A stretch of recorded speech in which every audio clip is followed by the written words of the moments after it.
Hi, it's your favourite Atomic Blonde here with my nerdy weekly roundup.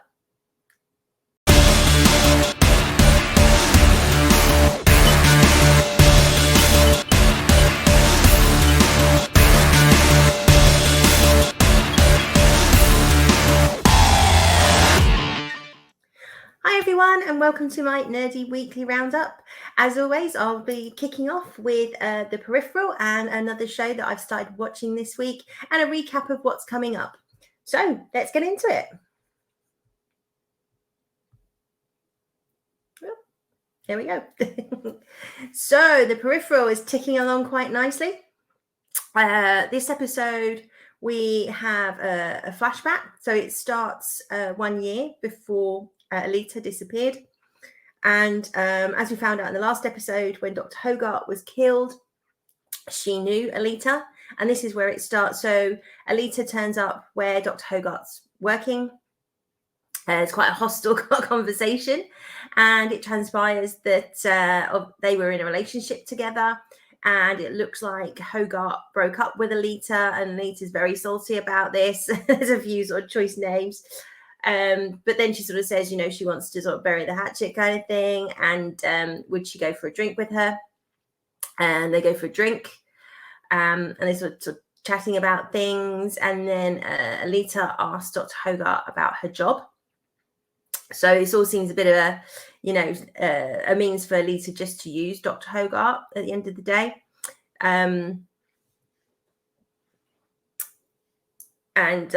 So they discuss her job, and basically Dr. Hogarth's a bit like, I guess it's easier to show her. And she takes her to where she works, which turns out to be the place that we saw in episode 1 that Alita was breaking into with Flynn. And she explains the sort of technology and the stub and how they're experimenting. And they're basically saying, look, we can do whatever we want in the stub. We can create any scenarios, literally do anything we want, effectively kind of playing God.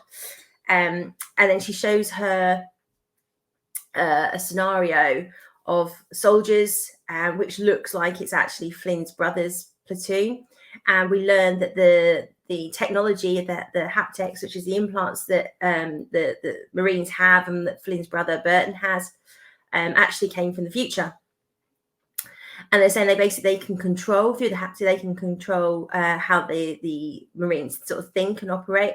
So they ran a scenario where there's an injured dog, and if they crank up compassion in the brain center, what would happen? And they're saying it's fascinating because everybody reacts differently, but depending on your background, and I guess whether you have pets or not.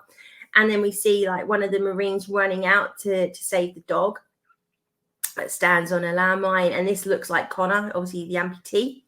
And Alita obviously reacts to this quite badly. She's like saying, "This is disgusting. These are real people. You're messing with real people's lives, albeit in the stub."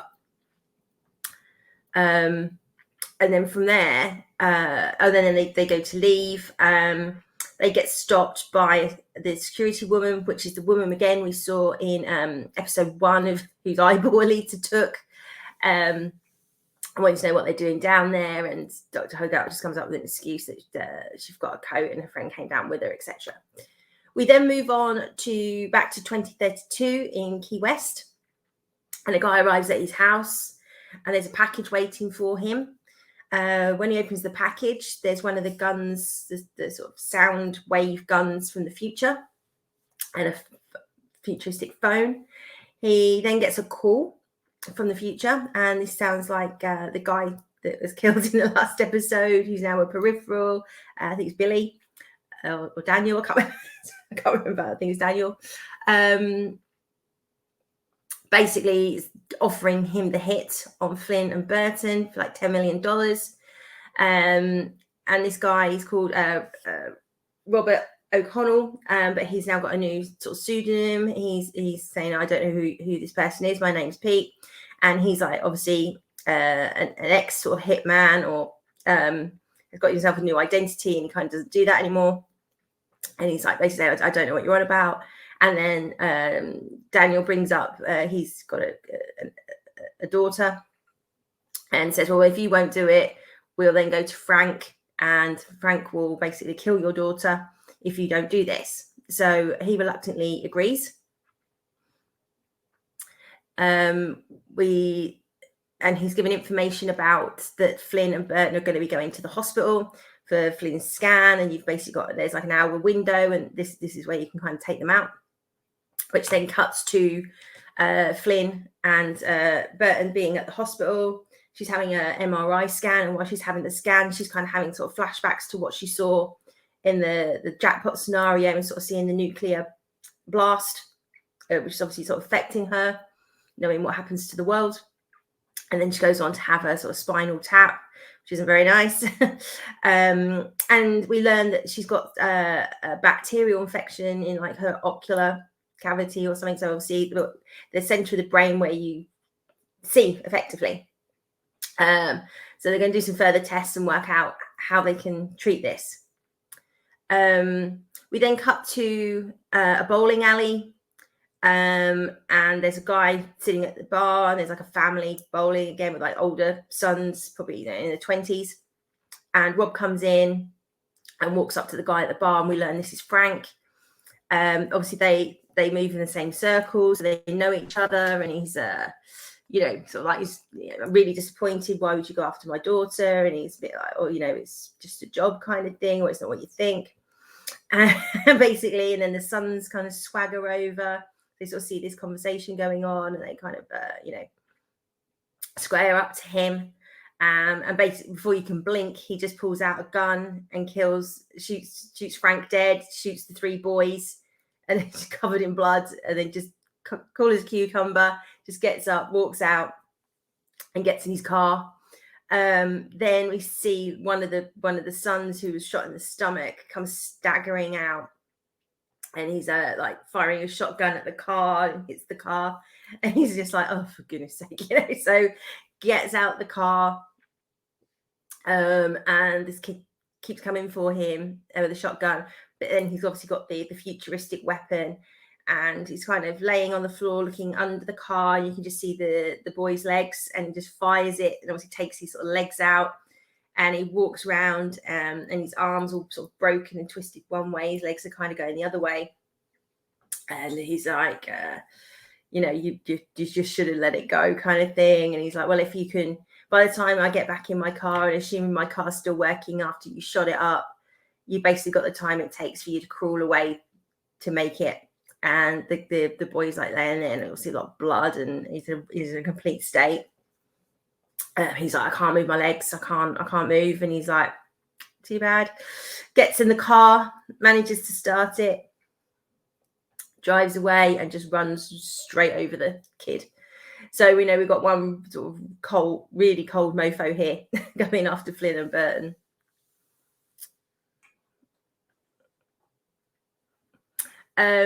We kind of cut to a scene there with Billy Ann. She's getting up, just going around the house, tidying up, doing bits and bobs, getting washing together, and she finds the money that Pickett gave Jasper to that we know is to spy on Flynn. And she goes into the bedroom and says to Jasper, where's this money come from? And he's like, well, Pickett gave it to me. And she's like, well, what is it he wants you to do?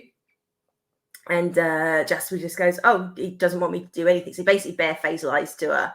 And just says, oh, it was just a gift. And she's a bit like, Pickett doesn't like do gifts kind of thing. And he's like, yeah, honestly, nothing to it, nothing for you to worry about. And Billy goes off, gets in a truck. She's off to work. We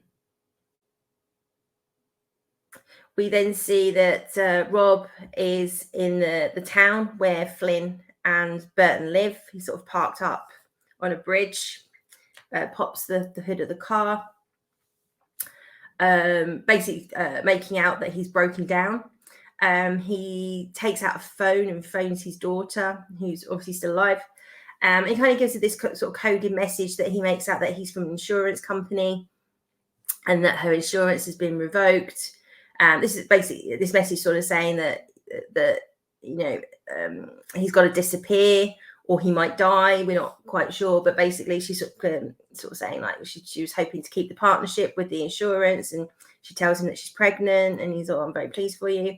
But obviously this is some kind of heads up to the daughter that she's potentially not going to see him again. Billy Ann is, let's say, driving to work. She comes to the bridge and sees the guy, pulls over and sort of says, oh, can I help you? I can, look at your car. And he's like, oh, no, I'm fine. I've already called a mechanic. And she says, oh, is it such and such? And he goes, yeah, I think so. And she's like, oh, okay. And initially goes to drive off. Then she kind of stops and reverses and comes back. And obviously this guy's getting really twitchy because the whole point of the setup is that where he's parked, he will meet Burton and Flynn, was hoping to sort of flag them down. And he's got the future gun in like the engine. So she keeps going on about, oh, I can take a look. And he's like, honestly, it's fine. And then we get the whole, oh, is it because I'm a woman that you think I can't fix your car? So she seems to be obsessed with this character. And he's like, no, not at all. As I said, I've already called someone. It's fine. And she doesn't really let up. She just sort of keeps going on. She's saying, oh, I want to get over on this mechanic guy. And just keeps. And then we see Burton and Flynn sort of coming up along the bridge. And they kind of pull up alongside. And like Billy Ann is like, is everything okay? And he's like, yeah, everything's fine. And then he picks up the weapon and starts walking towards their car. And Flynn clocks this weapon. She knows what it is. So she's yelling at Burton to shoot him because she knows that he's coming after them. And before Flynn can get his gun, Burton can get his gun, he fires at the car and sort of blasts out the windows. Flynn's sort of able to put his foot down, but and he fires again, and they manage to sort of clip him as they drive off, and he drops the futuristic gun, but has a normal gun. But unfortunately, Burton sort of crashes the car because of this sonic wave. He gets out and starts firing at the hitman. Billy Ann sort of run off and sort of hiding behind the car. Flynn's then like able to put the car in reverse and she's sort of leaning over into the driver's wheel, puts her foot on the accelerator and reverses and sort of clips Rob, the hitman, which is enough for then her brother to shoot him several times, but he's basically got Kevlar on. He gets up, and this has enabled Billy Ann to get a shotgun out of the car, and she shoots him in the chest, which actually knocks him on his back, but doesn't. And she basically just says that the next one's going in your head because obviously clocked he's got body armor on. We then cut to like Tommy arriving, the policeman, and arresting him, and he's like, what on earth is all this about? And they're like, well, and they're just like, look, we're not into anything dodgy, we're not breaking the law, we're not doing anything bad, I promise you that. And Tommy's obviously getting more and more kind of suspicious around what's happening around the house and what's happening to them and their conversations with Pickett. So he drives off with Rob. There's a kind of conversation with Flynn and Burton, and Burton's basically like, I should have taken care of him. But Flynn's like, yeah, but the body count's racking up, and we done the right thing. But Burton's like, we can't keep this under wraps for much longer if people are going to keep turning up and trying to kill us. Flynn goes to the future to see Wilf and says, like, what the bloody hell's going on? You're supposed to be keeping an eye on us, and somebody just tried to kill us. So Wilf's going to be investigating that. Then we go back to the police car, and Tommy's driving along, and the guy in the back is chatting away, sort of saying like, that he's a loose end, and now the people that employed me don't like loose ends, and now I'm talking to you and telling you this, you're a loose end as well. And Tommy's sort of looking at him in the rearview mirror like, what on earth are you on about? What are you talking about? And why were you trying to kill the Fishers?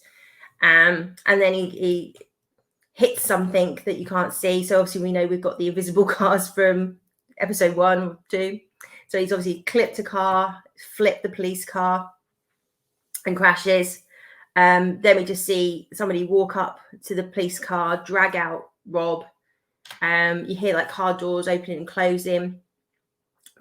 Tommy manages to scramble out and looks up and just hears a car driving away but can't see anything. But obviously the people from the future have grabbed Rob. We don't know whether they're going to kill him or what. Obviously Tommy goes back to police station and tries to explain this, and they were a bit like, I think you bumped your head a bit too hard, kind of thing. We then go back to the future, and Flynn wants to get to the bottom of this, like who's after them after the second attack.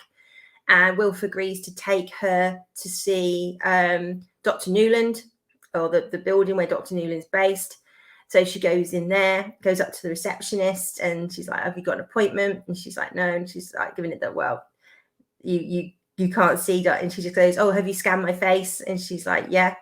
And she's like, that's all it needs. And literally, like within a few seconds, Dr. Newland walks out and comes down and sort of gives it like, yeah, I want to talk to her. And they start having and again, she's like, why are you after me? And the upshot of the conversation is that Dr. Newland is just basically saying, I'm never going to stop until you're dead. And Flynn's like, well, what's to stop me killing you right here? And she's like, well, I don't think you have it in you, kind of thing. And anyway, this is a peripheral. But this basically end up having a fight in the middle of this lobby. And Wilf sort of said to her previously, like, you can't go over there if you're not prepared to do what you might have to do. And this fight breaks out, and Flynn's basically sort of saying, like, back up, I'm going to kill you and kill you first, basically. And then she gets hold of the peripheral and just snaps its neck, and it's dead on the floor. And that is the end of the episode. So we're building quite nicely. Hopefully we're getting closer to find out why she's after Flynn and Burton specifically. That was the thing, when they're having this sort of argument in the set two in the building. Dr. Newland says to her, you took something, I want it back. And Flynn's like, I don't know what you're on about. And she goes, oh, it's like, I think you do. Well, I don't. And but basically she said, we came in, we fought, I got killed, game over, Elite left. That's it. So the like, so Alita's got it. She's like, got what? So whether the upshot is they've been after Flynn because they think she's got whatever she stole from the company. But even still, after she found out that Flynn hasn't got whatever it is that was taken, obviously she's a loose end, so she still wants her dead because she knows that Alita's taken something, or Alita broke in at least, and this company's up to no good. So we're getting real close now to try and find out how all this is playing out, and the fact that the nuclear explosion happens in the town where she lives. Are they involved somehow? Is it her brothers? Because it was domestic terrorists. So with the haptics, did somebody from the future control them to do it? Don't know, but it's getting exciting to find out. So as always, the Peripheral, Amazon Prime every Friday. So good to see they've gone back to a weekly model on this one. So a new show started this week on Netflix called Ancient Apocalypse. And I'm an absolute sucker for this stuff. It's proper Nerdsville. So it's a series where we've got a guy who spends his life trying to prove about ancient civilizations, or that predate kind of what modern archaeology says. I'm only about 3 or 4 episodes in. Each episode about half an hour. But he's obviously going around the world, and as we're sort of excavating and finding various places, so he's getting closer to sort of prove his hypothesis, and other archaeologists and things are helping him do that. So the sort of mainstream archaeology says that around the Ice Age and prior to the Ice Age, we were just hunter-gatherers, that we didn't have any sort of technology or skills or abilities to build big structures, things like that. So he's like sort of determined to prove that that's not true. And he sort of looks at various sort of things that were myths, but so something like the Great Flood that we know we got from the Bible with Noah, but also religions around the world. So whether it's in India, whether it's in China, Sumerian. They all talk about this great flood. It's all sort of variations on a theme, but it's always like two people were rescued by a god, and there was a purge, and the earth had become tainted or dirty somehow, and there was like this big purge by various referencing gods. And there were archaeologists have found, by obviously doing soil samples and various things, that a flood did indeed occur around the time that everybody's talking about. So there's lots of these things that he brings in, and then visiting various structures. And like people are now sort of saying that they're just sort of finding evidence that proves that structures were built pre the Ice Age, but it kind of still gets poo-pooed by mainstream archaeology, and they're always trying to be quite dismissive and trying to say, this guy's not even an archaeologist, he's not a scientist, he just cherry picks the information that he wants. But he's very successful at this, and I find it really, really interesting.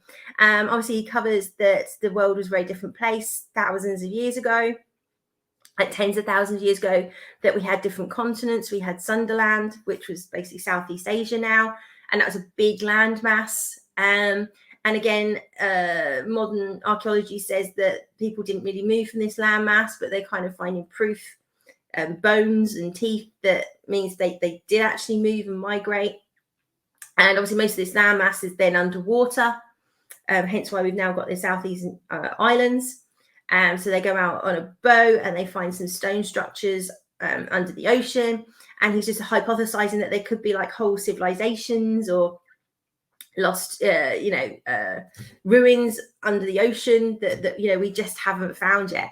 So if you like that kind of ancient alien and ancient, like, we've kind of come peak technology, and the world has fallen several times over, and then we just saw start the cycle again kind of thing.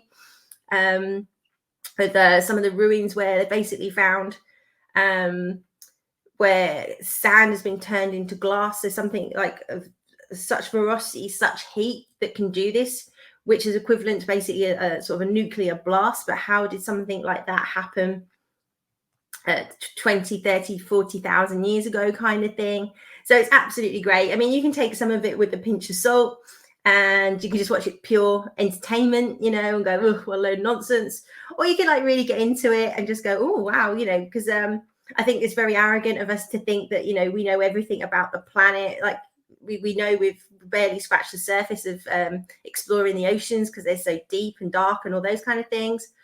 So, yeah, I mean, there's it's fascinating to listen to what they're saying and the evidence that's coming up, and really the pushback from the mainstream archaeology to say that we're finding these results, we're finding these when we do soil samples and we go hundreds of feet down, that we're finding stuff that we shouldn't find. But they're kind of like pushing back on this and not excavating and don't want to explore it. And then your conspiracy theory brain kicks in and goes, well, why don't they want us to explore it? What do they know something we don't know? What don't they want us to find, So yeah, I love these kind of shows. It started on Netflix on Friday, I think. Like I say, I'm about 3 or 4 episodes in. I'm going to continue to watch that and see how far down the rabbit hole that I disappear down into. But yeah, if you love all that kind of archaeology, Indiana Jones, aliens, ancient civilization kind of crystal skull type things, check it out. So I say, go with a bit of an open mind. And like you say, you can just dismiss it or just get completely obsessed and disappear down the rabbit hole. Up to you. Oh, so that was like sort of the main things I've been watching. Obviously, I've been watching The Crown. Yeah, not very nerdy, I know. Sorry, guys. Won't go into much depth on The Crown, but just to say that, I've pretty much watched the new season already, 10 episodes. We're up to like the 80s and late 80s, early 90s, and it's all around when Charles and Diana were getting divorced and the whole Camilla Gates and all that lovely piece in the paper. As always, though, the new cast are fantastic and the acting is brilliant. Jonny Lee Miller as the PM. It's just, you know, he's not quite as grey as John Major was, but yeah, he's done a really, really good job. And obviously, in light of this coming out post the Queen's death, it was all going to be a little bit not controversial, but yeah, a little bit, I guess, for people. But Imelda Staunton's brilliant in it as the Queen. Yeah, I just love this show. I'm completely sucker for it. And yes, we know it's sort of, you know, based on real events, but there's a lot of stuff, sort of drama and things made up. And we've been introduced to the Dodi and Al Fayed. Diana hasn't met him. Well, she's met Al Fayed, not met Dodi. And the end of the season finished with her about to go to Saint-Tropez with the boys, and that's obviously when she meets Dodi. So season 6 I think will be next year, and I think that's the last one, which unfortunately that's obviously when Diana passed away, and pretty much takes us up to date. So I love this show. Again, you take it with a pinch of salt because, you know, there's some dramatic license in there, and I don't think you can beat the first couple of seasons of this with Matt Smith and Claire Foy. I know, was surprised, Matt Smith, me championing it, but he was just fantastic as Prince Philip. So I definitely recommend watching this show. It's not the sort of thing I'd normally watch. I'm not really into period type things, and I just sort of got into it. I think I think I was off sick or something had happened, and I was trying to find something to sort of binge watch, and oh my god, I just got completely hooked. So yeah, but the first 2 episodes I loved, mainly because it's like, you know, way before I was born. It's part of the, you know, the heritage of the royal family. I didn't really know anything about, and I was still having scandals back then with like Princess Margaret and Townsend and things like that. So yeah, really, really, really good fun, interesting, but do take it with a pinch of salt. But what I will find, and a lot of people I've spoken to, certainly like sort of my age and probably a bit younger, as much as everybody was kind of knocking the Crown and saying don't take it seriously and actually this is damaging for the royal family, I actually had a newfound respect for the Queen I didn't have before. I mean, don't get me wrong, I thought it was amazing, you know, great monarch, but finding out some of the things that you know she went through, and obviously the death of her father, and I was like, oh my god, this woman is amazing. So yeah, so I think actually it done quite a lot to promote the Queen and the royal family, and a lot of people sort of went, wow, I didn't know, you know, they went through this, even though like some of it, say, a bit of a pinch of salt, but it's all based on real events. So, you know, she did actually go through a lot of these things, even if there's a bit of artistic license in there. So that's the things, that's what's been taking up my TV this week. As I mentioned last week, there's a new show, 1899, starting on Netflix on Thursday, which is this kind of, I've read something that said it's like Titanic meets Agatha Christie meets X-Files. Amazing. So we've got this immigrant ship on its way to New York in obviously 1899. It receives a distress call, and this looks like it's from a ship called the Prometheus that disappeared, and nobody knows what happened to it. They find the ship, it's completely deserted, looks like it's aged, and like, you know, something really bad's gone on here. And they decide to tow the ship back to New York with them. And then everything kind of goes off a cliff after that point. All kind of supernatural stuff starts to happen, and this symbol keeps appearing. So yeah, this is from the guys who wrote Dark, which is another show on Netflix. It was 3 seasons. It's a German show, kind of about time travel. So they're really into their sort of sci-fi supernatural type genre. And if the writing and the stories anywhere near as good as Dark, this is going to be an amazing show. This one, Dark was in German, so you could watch it with dubbing or subtitles. This one's part German, part English. Certainly the trailers I've seen, there seems to be quite a lot of English. I'm guessing this is on the back of the success of Dark, and how well it did, that they put more English into this one. So really, really excited to see this. The trailers just look so intriguing. I just hope, again, that as with all of these things, it kind of lives up to the trailer and the hype, but we shall see. So that's pretty much it for this week, sort of short and sweet. I know my weekly roundups normally go on a lot longer, but with only sort of one really kind of nerdy show to chat to you about, just bring you up to speed on the Peripheral, really. And do go check it out. Say I'm still enjoying the show. Go check out Ancient Apocalypse if you want to disappear down a rabbit hole. Especially in the winter, these shows are perfect. You know, it's dark, it's cold, it's raining. Just snuggle up, binge watch a few of these shows, and the time will just fly past. So anyway, have a great week. I'll be on the Spacebook, or back on the Spacebook, I should say, this week. Last week, for all the panel, real life got in the way, so unfortunately we won't be able to do our shows.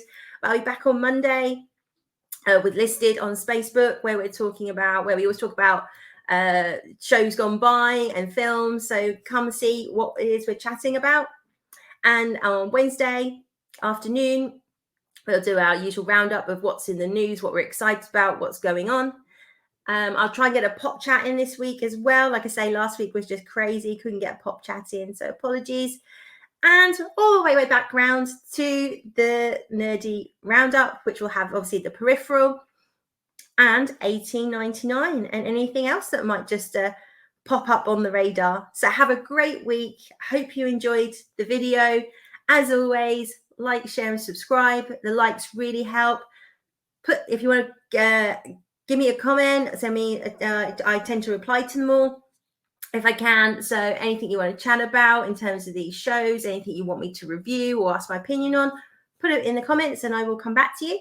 Or you can find me on Twitter, Andy LDM50. If you want to venture into that madness that is Twitter, but you can find me there as well and see what I'm chatting about, and you can get notifications for these shows. So have a great week, take care, and I'll see you soon. Bye-bye.